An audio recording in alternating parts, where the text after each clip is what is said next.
Hi all, pleasant evening.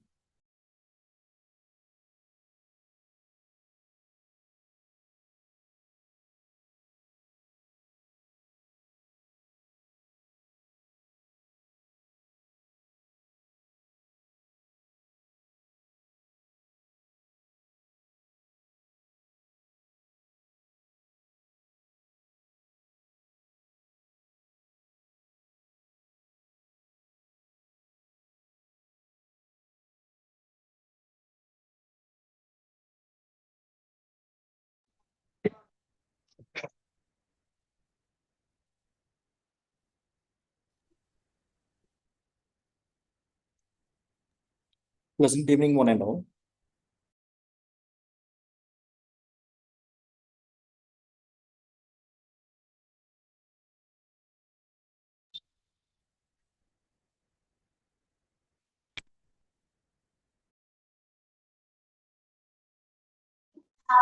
ఎంత అక్కడికి ఎంతవా అన్నీ వెళ్తావా వీడియో అంటే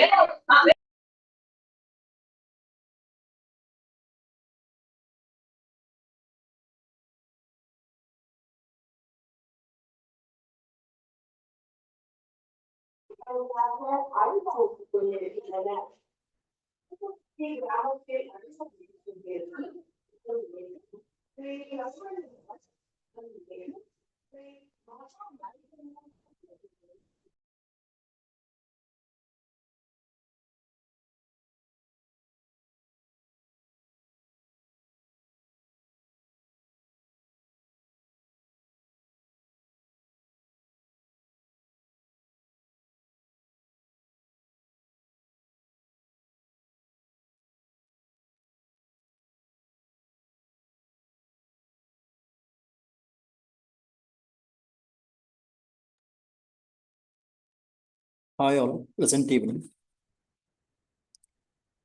Well, today's topic is like role of pharmacist in medical devices industry and overview of regulations. And where our tagline is like where the healthcare meets the innovation. And myself, the technical expert from Rice Trainings, shall walk you through various things about the nook and corner of this, how the pharmacist can fit into the industry of medical devices. Well, this presentation is only for education purpose and it's nowhere concerned to anyone and the conflict of interest is none. And coming to the various list of contents that were being covered in this particular session includes these all aspects like introduction, overview, and the other important parameters and various components of this particular topic, etc., will be discussed in the upcoming slides. And please stop me anywhere, like if I'm going fast or any doubt. Okay.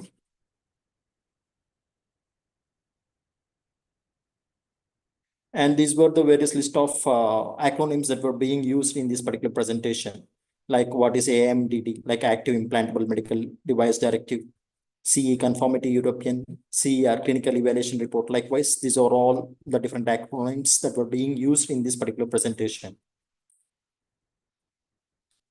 And before going deep into the topic, it's necessary for us to know about what is a clinical research and what are the aspects that are being covered in the clinical research.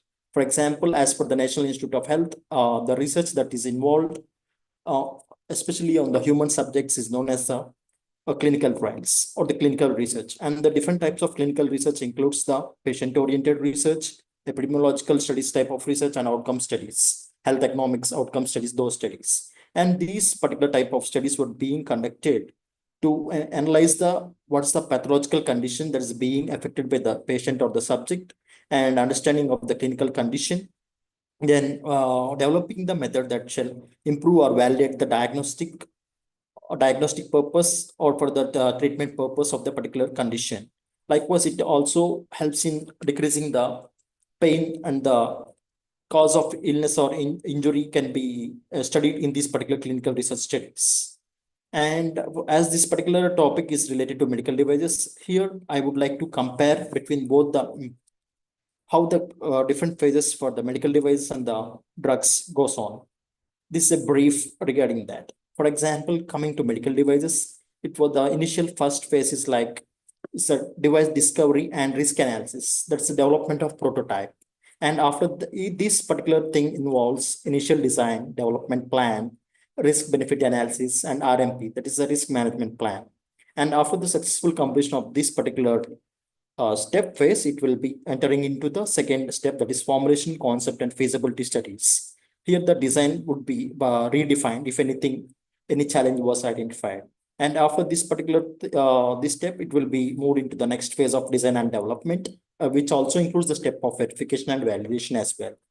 And for the next step is like final validation and product launch and applying for the various notified bodies and the regulatory bodies. Then the launch of the particular product into the market and the post-market follow-up. This is for devices. And similarly, in the similar fashion for the drugs also, we know that there were different types of phases in the drug development process, like from preclinical studies, clinical studies, which were again classified into some subtypes like phase 1, 2, 3, and 4.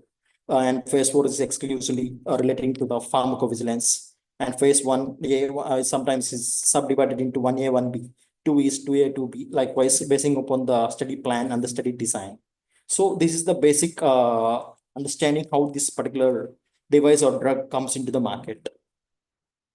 And before going deep into the topic, what is a medical device? We should know what is a medical device is.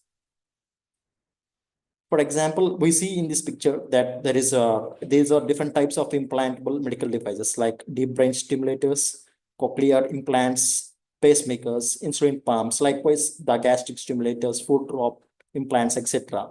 Like in these pictures also, we can see that there were different types of medical devices like sphygmomanometers, digital thermometers, blood glucometers, etc., like scissors. These all falls into different verticals like dental devices, diabetic care devices, and other hospital supplies, in vitro diagnostics, something like that. So in all this, we shall be having the pharmacist plays a pivotal role, which we shall discuss in the upcoming slides. So here, as the term medical device, some of us may not know what is a device is. So here I wish to play a short video regarding this particular what is a medical device from the YouTube.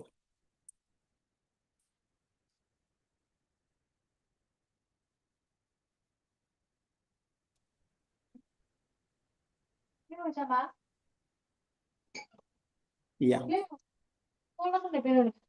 This is a brief regarding what is a medical device, as well as the how they were classified basing upon the territory.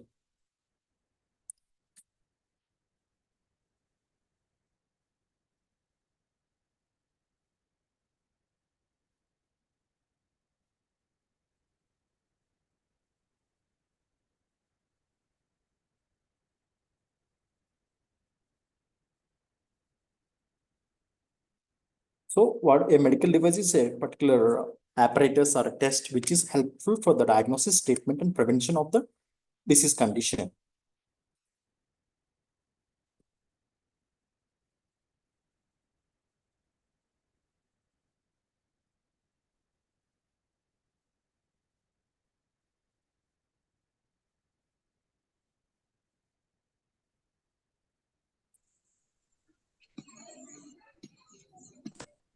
So these devices were broadly classified into three types, like basing upon the risk, like class 1, class 2, and class 3.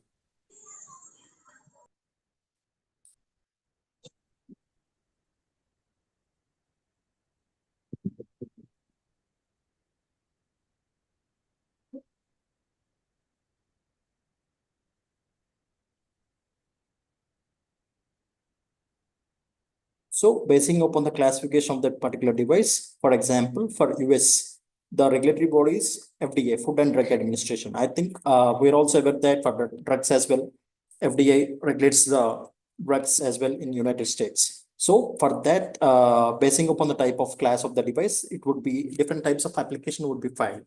For example, 510K application for class 2 devices. For class 3 devices, PMA, that is pre-market approval. These things will be submitted by the manufacturers via notified bodies so that they get the approval from the regulatory body.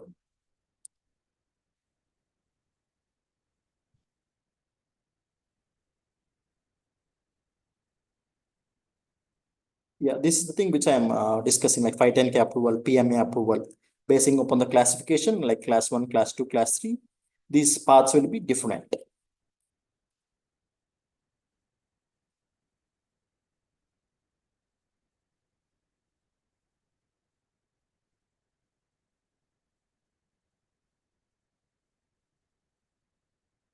See, here we can see that in the pyramid, that class 1 is having low risk, class 2 is having medium or moderate risk, class 3 is having high risk.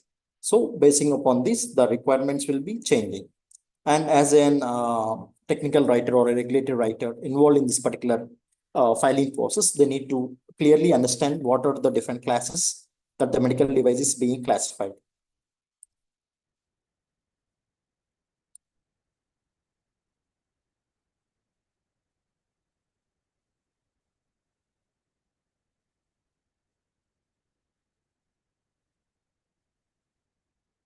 Well, these are the different type of class 2 medical devices as per US FDA, like contact lenses, electrical wheelchair, IV cannula set. So these all falls under this particular category. So I think this particular video provides a brief regarding what is a medical device and how they are classified according to the territory or the region, and what are the examples.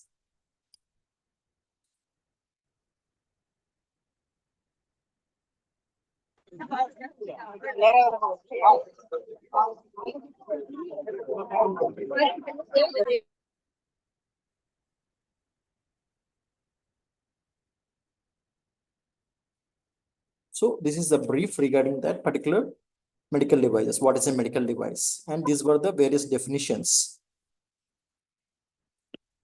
Like what is a device? As we discussed, like it's an instrument or apparatus or a software which was being developed for the diagnosis, prevention, monitoring, and treatment of particular disease. And these shall be helpful as well for the examination of the body specimen fluids, like in vitro diagnostics, like CSF, cerebrospinal fluid, blood, plasma, etc. So, like these are varied varieties of devices were available in the market. So these are the some basic definitions about it, what is a medical device. So here comes the important slide. That's what's the pharmacist role in this particular medical device industry. Well, we all know that pharmacist is the key healthcare professional, and we also know that life is 10% how you take it and 90% how you make it. And in such a in such a life, the health plays a pivotal role, where the pharmacist being one of the main pillar for the healthcare, they need to have the sound knowledge in this particular medical devices, because if we had recently seen the pandemic as well, like how the role of medical device industry came into each and every house, like it's like became like a cup of tea, because we see that people are using the pulse oximeters, digital thermometers, some for measuring their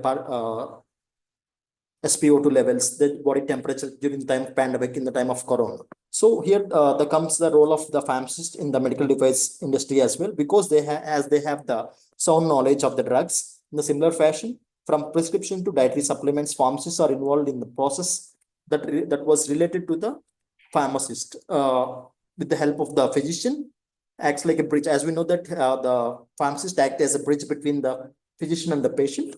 So the pharmacist with the sound knowledge in the medical device domain also plays a pivotal role in strengthening the healthcare from the grassroots level.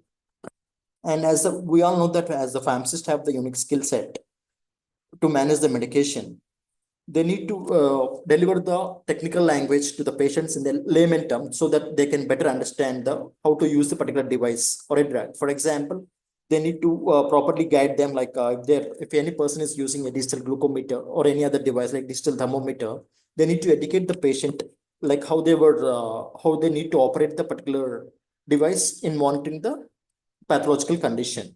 So along with that, the pharmacist should also involve in various other projects as well, like health technology assessments process as well, so that they can be useful for the proper assessment of the medical devices, and it can be useful for creating the innovation. And likewise, we do have some healthcare IT related domains, like material vigilance, technical publication related openings or career opportunities, technical writing related things will be there for pharmacists as well. They were well versed with the various regulations that were available in the global scenario, basing upon the territory they were targeting. And coming to this MDs, like medical devices in pharmacy practice, we know that as I discussed that as the pharmacists become the full member of this healthcare team, they need to be aware of educating the people regarding the some of the small devices like digital spin bomb manometers, digital glucometers, and they should also participate in programs like HMRs, home medication reviews, and other projects, so that this a pharmacist also easily can fit into the medical device industry. And we also, as in the subject of clinical research, as it involves many healthcare related preparations like drugs, devices, vaccines, and biologicals. So the pharmacist with the sound knowledge of these particular important healthcare preparations can definitely contribute to uplift the healthcare. And in this particular presentation, I would like to discuss upon the EU related regulations, because for the European market, for the European Union, there were 27 countries where they follow the EU MDR regulation, so that the particular device, like whether it may be a medical device or in vitro diagnostic, they need to adhere to these rules and regulations so that they can fit into that particular region, and they can be pass through the approval process, and they can be released into the market. And before going to deep into that, I shall show the how the medical devices in the domain of pharmacy, how they play a crucial role with a short video.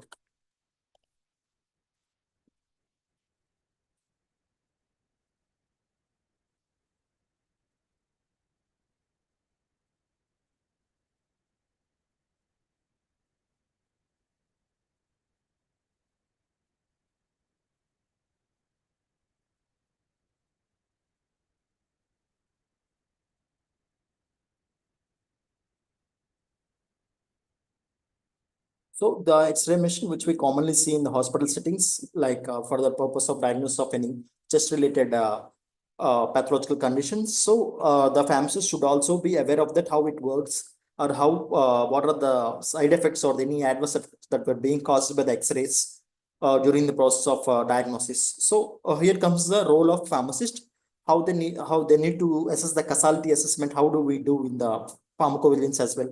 Like how the particular adverse drug reaction is caused by the particular drug. In the similar fashion, this particular product complaints domain also, the pharmacist can fit into that, into the different roles like product complaint handling, and they can assess whether it is an inquiry or a product complaint on an adverse drug event, so that it can be useful for the manufacturer, so that they can recall their particular product and can again re-release the particular product into the market. And the other examples includes as follows.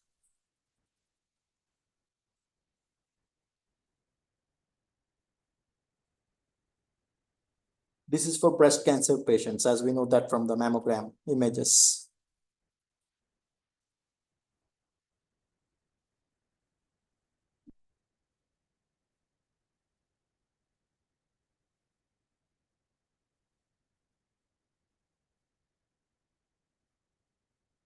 This, I think most of us were aware, like in the time of Corona for 3 years, most of them were using this particular device to measure the partial pressure of oxygen, SpO2, and the pulse rate.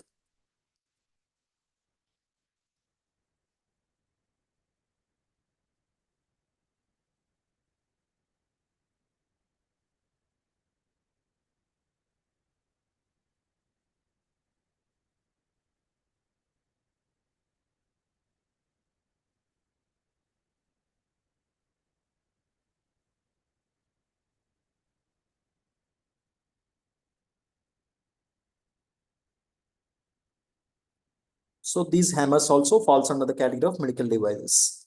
These falls under the orthopedic market, as there were different verticals, as I discussed earlier, like anesthetic devices, dental care devices, diabetic care devices, hospital supplies, orthopedic devices, healthcare IT, like software as a medical device.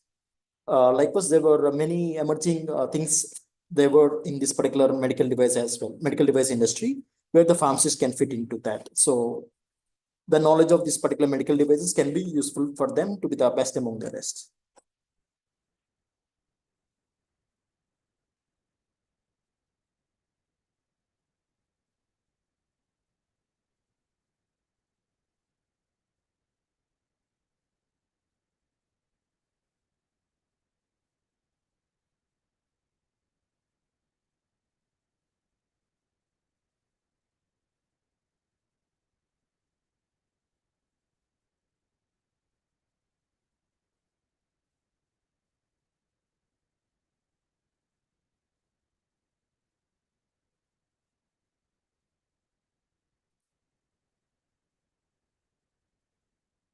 So these are the kits like malaria test kits, COVID kits, pregnancy test kits. These falls under special category like in vitro diagnostic reagents. And these particular kits doesn't fall under the category of medical device regulation.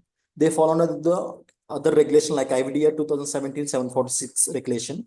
Whereas for MDR, it's like MDR 2017-745 regulation.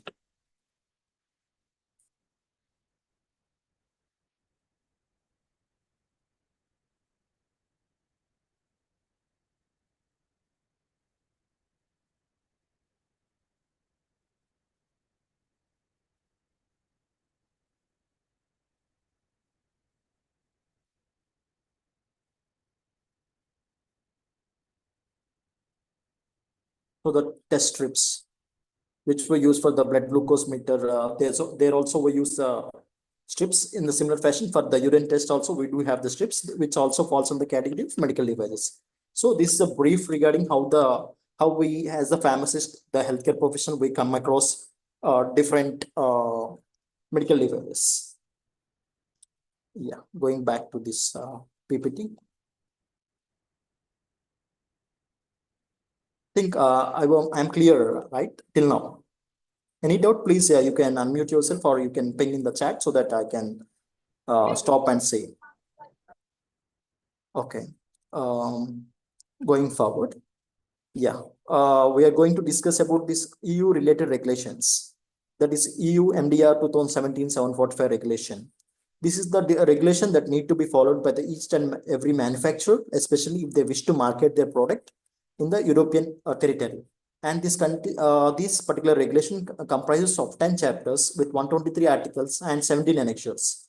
And these came into force in the year 2021, 26th May. Before that, MDR, it is like MDD, Medical Device Directive. So basing upon the safety and efficacy of the particular devices, these MDR came into force. And as this is a myriad, as MDR regulation is, as we are saying that it is comprised of 123 articles, 17 annexures. So to cover them, deeply, it is like a bit difficult. So I had broadly classified them into three categories like determination, commitment, and endurance, so that we can have better understanding of that particular regulation and how it is followed in the European territory. And this comprises of the different, as I mentioned, that it contains of 17 annexures, like Annex 16, which especially deals with the medical devices without the medical purpose, devices without medical purpose, like cosmetic lenses, dermal fillers, liposuction equipment, and cosmetic lasers, which generally falls under the category of aesthetic devices.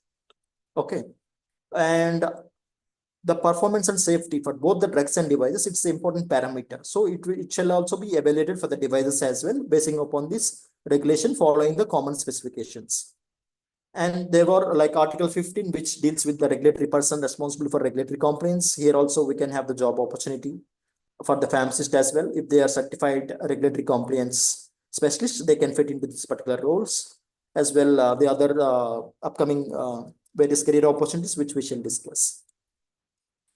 As we have the periodic PSURs, PEPRs, like periodic benefit risk evaluation reports, PSURs, periodic safety update reports. In the similar fashion for the devices also, we do have this particular regulation like Chapter 7 of this MDR, Medical Device Regulation, deals with this particular PSURs for monitoring the medical devices related complaints. We call it as material vigilance. And the scope and objective of EU MDR is that this particularly regulates the medical devices that are going on the market for the European Union. And the main objective is that to ensure that they were following all the regulations and they meeting the quality and safety of the medical device, so that the risk to benefit ratio will be assessed and the quality and safety of the medical device is properly monitored by this EU MDR, European Union Medical Device Regulation 2017-745 regulation. And these were the timelines which I had discussed earlier, that it was like MDDD before 2021. And after that, this MDDD, Medical Device Directive, had been modified into MDR, basing upon their commitment with the various consortium groups like Medical Device MDCG, that is Medical Device Consortium groups, so that the safety and efficacy is more focused for the medical device that were being marketed in the European territory. And recently also the deadlines were being extended owing to this corona period during this particular time. The deadline was being extended till 27th May 2025. Until then, the manufacturer need to get approval from the regulatory body with this particular MDDD. They can have this MDDD, and after that, they should definitely adhere to the MDR regulation, this medical device regulation. And this is the brief about that, how this medical device regulation comprises of active implantable medical device directive and MDD, medical device directive. So basing upon this, earlier there were like 17 articles in AMDD with 35 pages and 9 annexures. Later it got modified with 20 articles, 60 pages and 12 annexures. Now recently the regulation was, as we know that as this is a regulatory related domain, it's a dynamic work. So it continuously changes with the time. So like MDR comprises of now, which is in the force, comprises of 123 articles, 330, it is of 333 pages and 17 annexures. And before going about knowing about this particular regulation, we need to know about the common definitions of this. What is a active device? What is an implantable device? Means the types of medical devices. For example, active device is that which depends upon the source of energy. Other than that is generated by the human body. For example, pacemakers or the X-ray machines. These are considered as the active devices. And coming to the implantable devices, these were like which shall be implanted into the body, like cochlear implants, metal hip implants, and the intraocular lenses, etc. This falls under the category of implantable devices and invasive devices. From the name itself, we can say that invasive procedure is involved in these particular devices. For example, urinary catheters, ET tubes, endotracheal tubes, etc. Like similarly, we do have surgical invasive devices where the surgical procedure is involved. Like we see the bridges and crowns in the dental devices and the joint replacement surgeries. So here it comes under the surgical invasive device.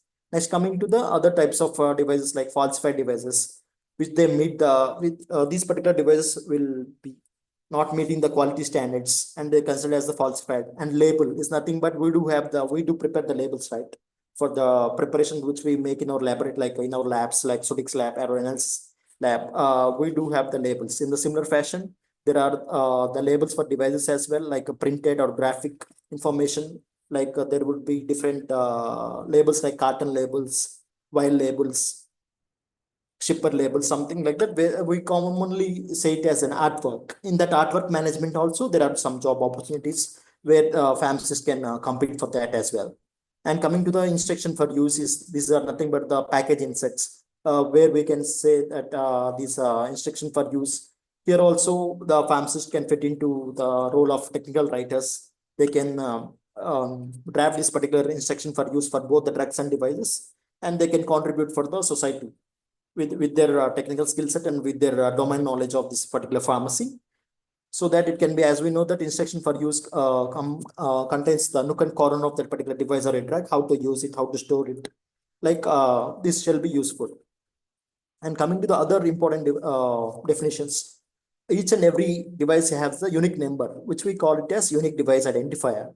This like it is having a specific number, and which is like it is having a some nomenclature like numeric or alphanumeric characters, so that it can be easily identified in the various websites like FDA websites. We can easily identify with the UDI and identify the device and understand how it's working, what's the principle or what's the technology that is being involved in this particular device. Next, some other terms, general terms like placing on the market, making available on the market, putting into service. These particular three definitions mainly deals with how the particular device enters into the market. And coming to the other definition like authorized representative, importer, distributor, these falls under the category of economic operators, because as each and every manufacturer don't have the global footprint. Some may be like MSMEs or in such scenarios, we can consider this authorized representative for our company in the other country, and they can import import the devices from our country and they can distribute. So these falls under the category of economic operators. And coming to this various 17 annexures which I had discussed earlier, like this EU MDR, the first one is General Safety and Performance Requirements, GSPR. technical documentation, and technical documentation on PMS, post-marketing surveillance, declaration of conformity.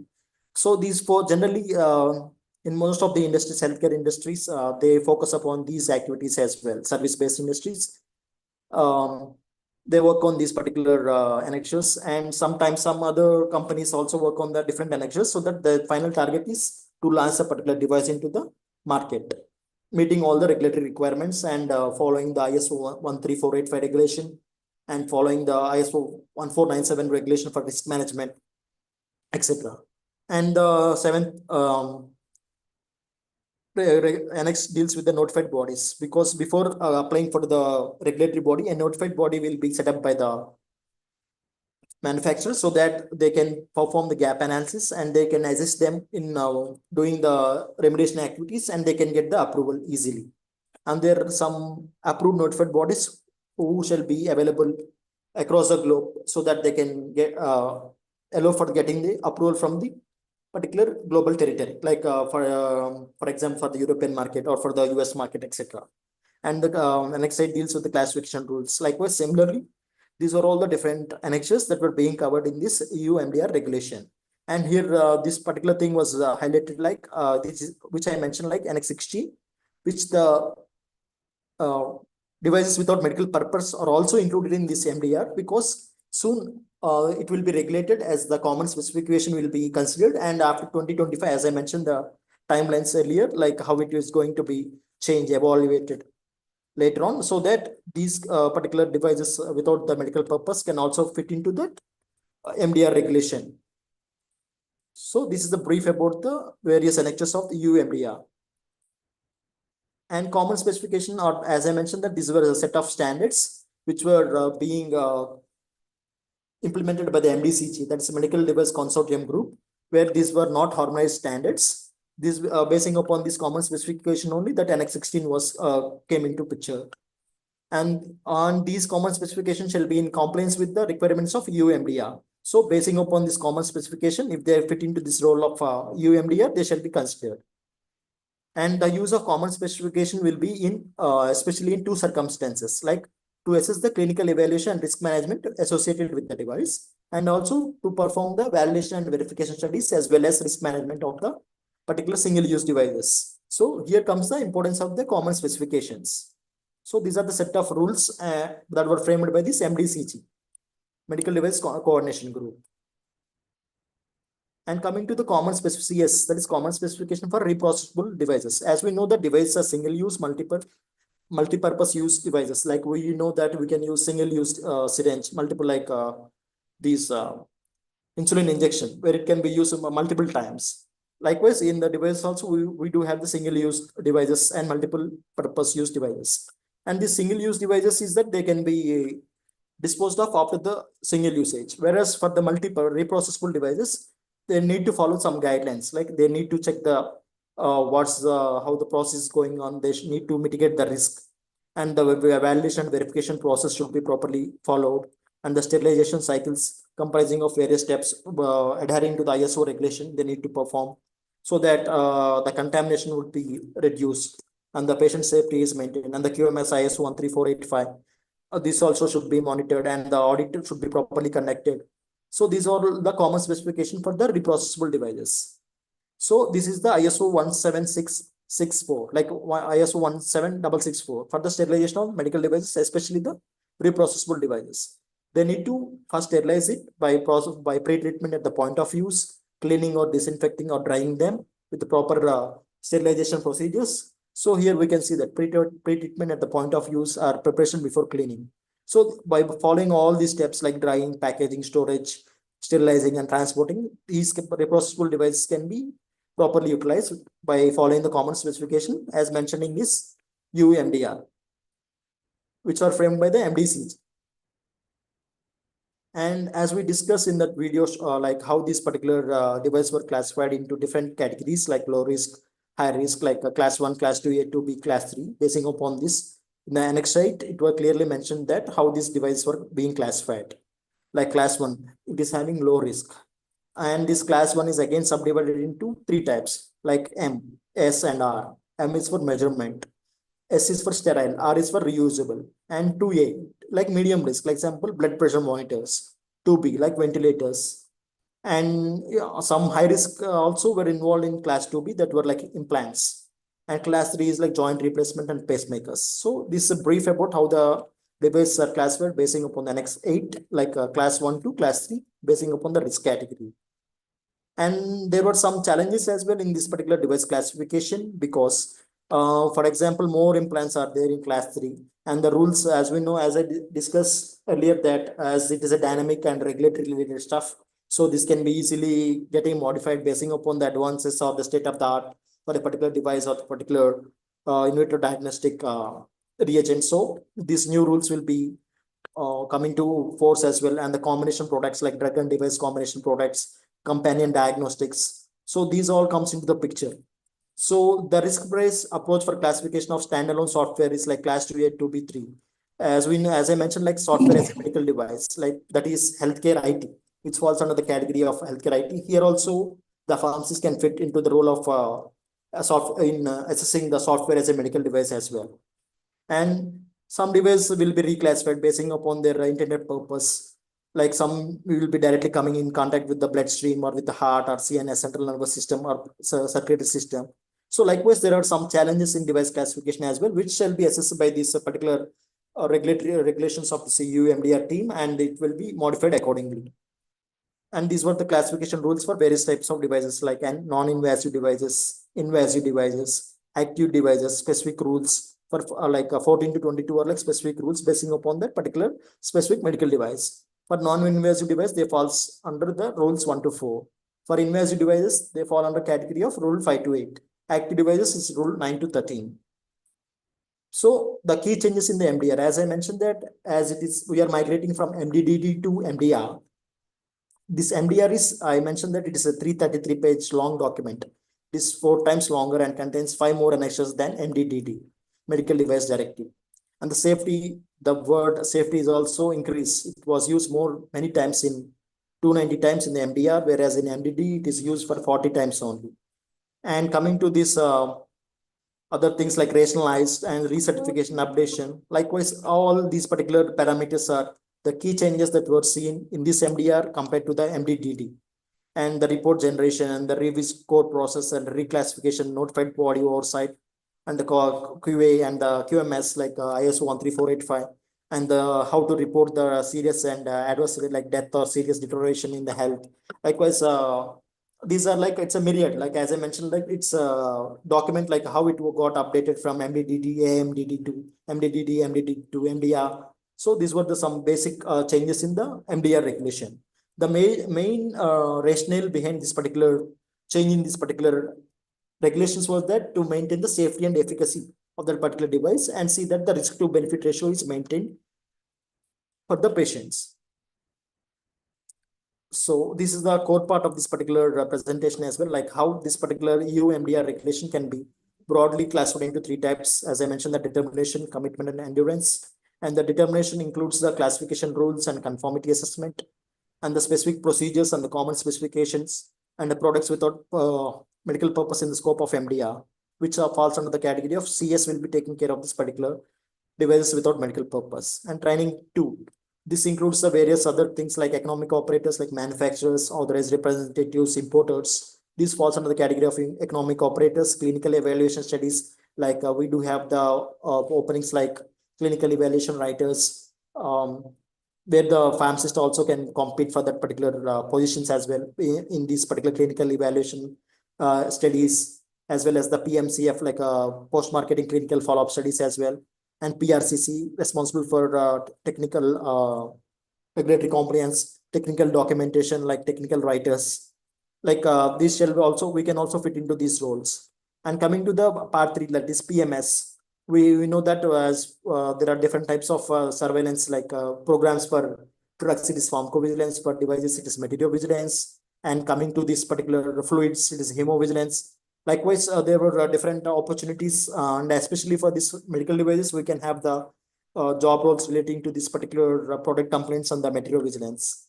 And UDAMED database is like a European Union related database where we can identify the different types of devices with their unique device identifier numbers. So this is the brief about that. Like it's a bird eye view of this particular MDR regulation, comprising of all these particular stuff relating to this medical devices. And I see that there were two messages.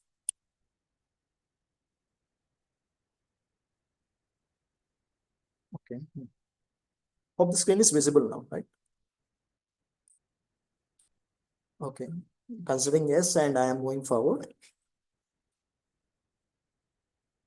And this is like about the Annex 16, which I mentioned, the devices without the medical purpose. This we can broadly classify into 6 types.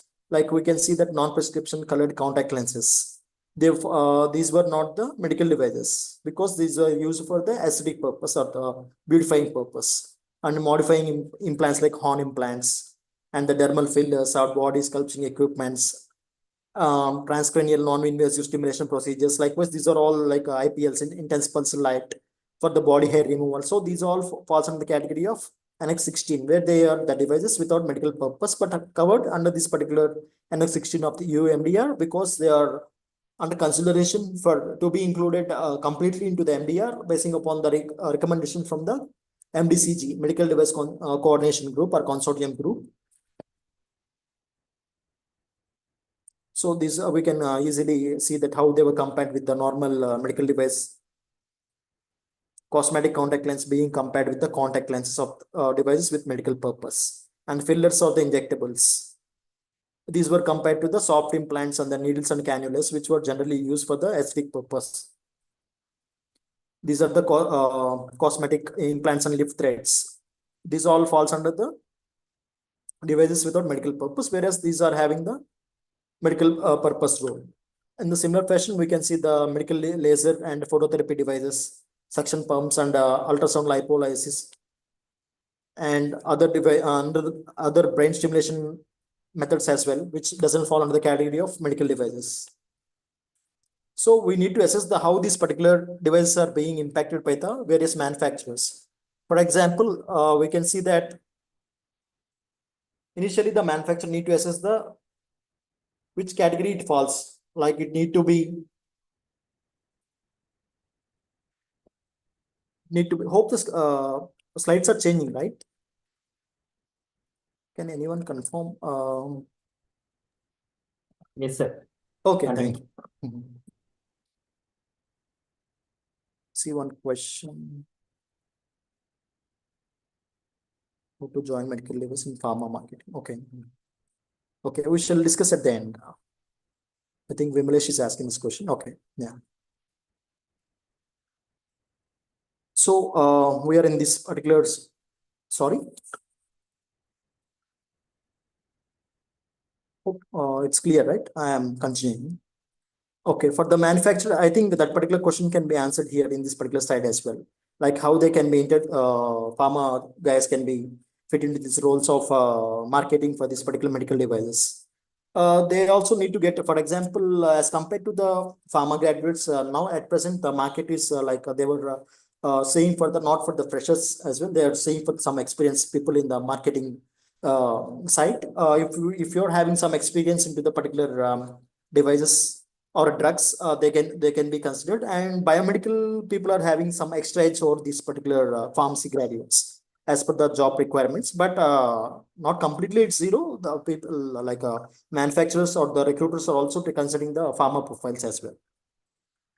And this particular how these manufacturers will be, they need to assess their particular device. They need to first analyze what category their device is falling, and they need to check they were adhering to the MDR regulation, and they need to check if they are passing the conformity assessment, and they need to check if they're going to market their particular device. Then they need to get the CA mark. CA mark is like we can see on our mouse as well, like conformity European.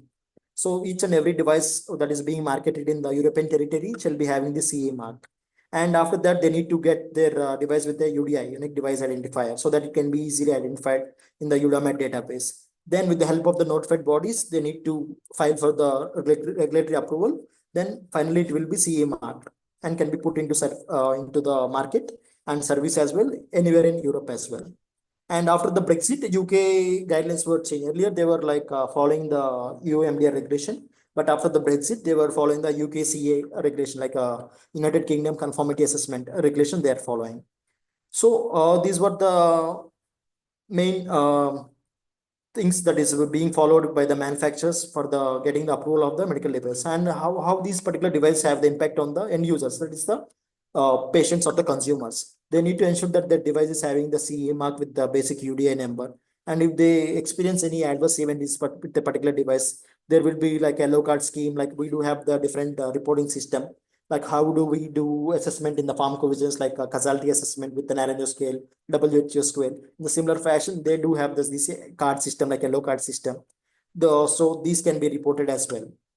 And we can also directly find this particular metro vigilance related data as in the UDAMED database for European territory, and for the US in the FDA database as well, basing upon the type of license number they're having, like 510K or PMA number, for pre-market approval notification number, so that they can be easily identified and documented, and the further cases would be cut down. And if the severity is high, then the product can be recalled easily. And for this class 3 implantable device, they do have some specific barcoding system as well. And this particular thing need to be properly saved, that it should be stored and kept for some years, so that it can be easily traced out which particular device or the implant was being given to that particular patient. And these were the important parameters that need to be followed by these economic operators. As I mentioned, that manufacturer, authorized representative who works on behalf of us in the territory where we don't have the footprint, and the importer and the distributor. And these are the important parameters, like quality management system, ISO 13485 QMS, RMS, which is risk management system, ISO 14971, and the clinical evaluation technical. These all parameters are important parameters that need to be definitely adhered by the manufacturer. Whereas there are some exemptions for the economical operators, because as they're not directly manufacturing that particular product, the QMS, RMS, they are some they're giving some liberty that they need not completely adhere to that, but as per the regulation, they also need to completely adhere to this all these regulations, so that it meets all the requirements and the particular device get launched into the market. And here also we have the job opportunities as well, like the QMS we can fit in, and the risk management system, like if we are certified with ISO 1497 certification, we can fit into this particular roles as well. This is QMS, we need to have ISO 13485 certification. Clinical evaluation, we do have clinical evaluation writers, CER writers, and technical documentation and technical writing. Here also we have the job opportunities for the pharma guys as well as any science graduates they were recruiting. And especially, as I mentioned, that some biomedical are having some extra edge over those pharma graduates. But however, if we prove ourselves, we can better fit into that. And this PMS as well, we do have opportunities like material vigilance and product complaint handlings, IFU labeling, artwork, which I had mentioned, and the vigilance. Likewise, in all these particular PRCC, we can have the job opportunities as well. So basing upon the various territories, the regulations are different. For Australia, it is TGA, like Therapeutics Goods and Administration, US FDA, India CDSCO, Central Drug Standard Control Organization, Canada Health Canada, UK MHRA. Likewise, there were different regulatory bodies across the globe. Brazil, it is NVISA, etc. And career opportunities in medical and IVD related areas. We can work as a pharmacist. We can work as a medical writers in the material vigilance departments. We can fit into the roles of regulatory writers, MDR and IVDR writers, basing upon the regulations, technical writers for drafting of the IFUs, labels, etc. For the manufacturing and testing of the IVDs and MDDs, basing upon the requirement, verification and validation studies, in that also we can fit in. And R&D as well, like from which we discussed in our initial slide, like how there were different phases, that particular R&D also we can fit in. And the clinical writers for CES, clinical evaluation reports, PSUs, periodic safety update reports, PEPRAs, periodic benefit risk evaluation reports, PMS, post-marketing surveillance, and PMCS, post-marketing clinical follow-ups, as well as SSNP, summary of safety and performance reports. Likewise, there were many n number of documents we see here in this particular slide. Like there were n number of documents that were being used both in the drug and device industry. So we can fit into any of these particular roles. And the primary and secondary researchers, like forecasting of data, where market research, there also we can fit in, and the PRCC, person responsible for regulatory compliance. These are related openings as well. Like there were, and these were some of the brief, some of the career opportunities as of now in the current market, and SAMD, which were currently booming, software as a medical device. And in that also, it's again broadly classified into other types as well, software in vitro use, something like that. They were, again, they're getting modified and they're getting updated. As this is a jet age, we also need to think fast and act fast. So to we can meet our tagline of healthcare at the innovation, and we can better fit in all these particular roles as well, basing upon our interest as well. And these were the different n number of documents that were being uh, processed daily, like in different departments of this particular medical device industry, like DHR, device history file, DHF, design history file, DMR, device master record. Likewise, there are different acronyms where and the various documentation, like things are performed, and software documentation, product documentation, like many records need to be maintained so to meet the regulatory standards and get our particular device into the market as well. So hope this particular presentation had provided some brief and regarding the different corner of this today's study. And these were the different references that were being referred for this particular presentation. And yeah, I'm done from my end, and it's time for Q&A.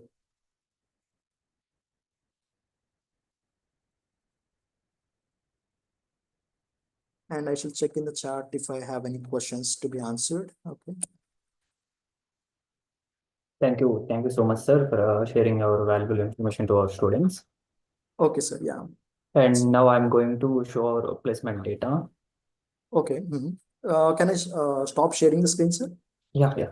Yeah, and I would like to thank Kiran sir especially for providing me this opportunity and to share with the upcoming healthcare budding healthcare professionals, so that how they can fit into different roles as well, and they can have the bright future, and they shall definitely reach the dazzling heights as well. Yeah, thank you.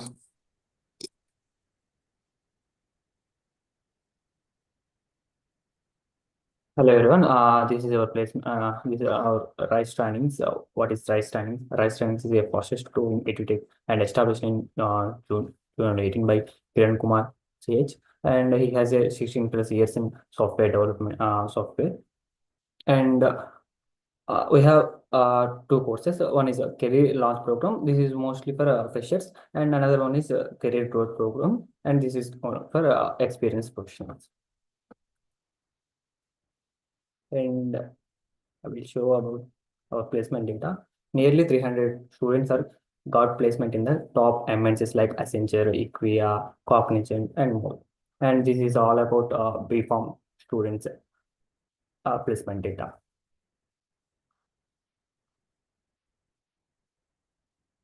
And this is all about PharmD students data.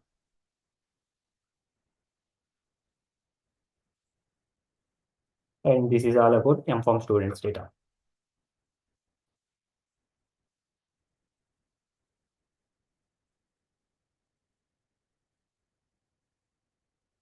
Yes, sir.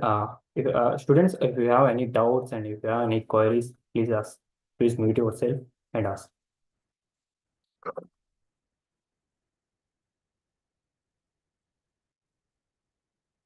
Students, if you have any doubts and if you have any queries, please unmute yourself and ask your doubts.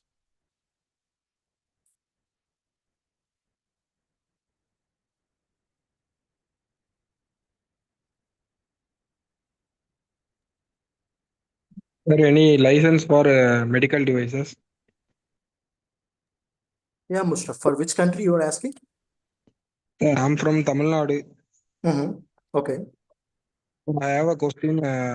Is there any licenses particularly for medical devices? Yeah, we need to have, like, for example, in India, as you are mentioning that we are from Tamil Nadu, as we do have the requirements at the state level as well as at the central level as well, basing upon the classification of the device. For example, in India, it is as per CDSCO, the devices were classified into 1, 2, 3, 4. And basing upon your particular device, you need to apply for that particular state licensing. Whether if you wish to market only in Tamil Nadu, then you need to go for state licensing application. And if you wish to market across the country, you need to apply for the central licensing as well. Okay, thank you, sir. Yeah. Thank you.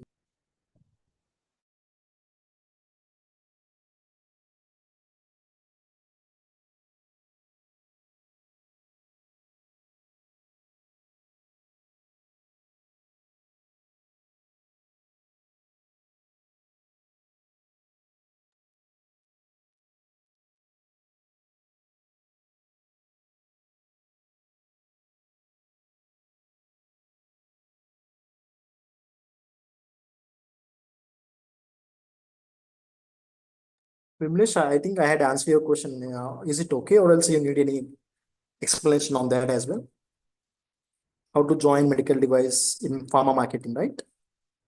I think in that slide I had explained that. Is it okay, or else you need some clarification on that?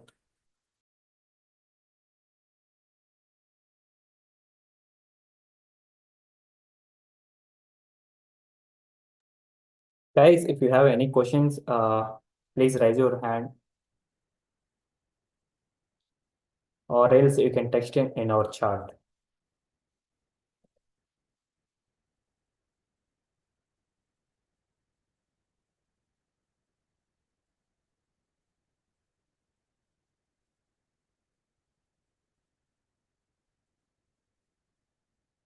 And also, Rice is providing a lot of healthcare IT courses like pharmacovigilance, medical coding, medical writing, regulatory affairs, and clinical data management, and R administration, and clinical SaaS, and material vigilance, and computer system validation, and more. If you have any queries, if you have any questions on healthcare IT courses, not only about material vigilance, we are providing a lot of healthcare IT courses. So you can ask your doubts in our chat, or you can unmute yourself and you can ask.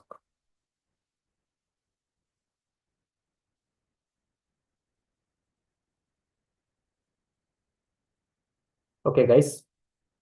And also, if you have any courses about data and related information, just ping me about number 79910 and 7993, and I will share the number in our chat, and also contact details are there in our group also. You can get the clarifications.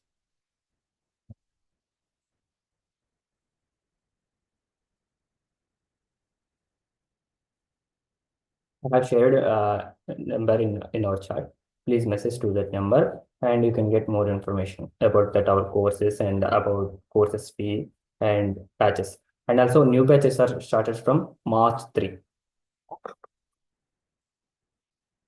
And that's it for today. And thank you, sir. Thank you, sir. Thank you so much. Thank you, sir. And thank you, students, Thank you, students. for your Thanks, everyone. participation. Yeah. Have a good day. Yeah. Good rest of the day. Yeah. Thank you. Yeah.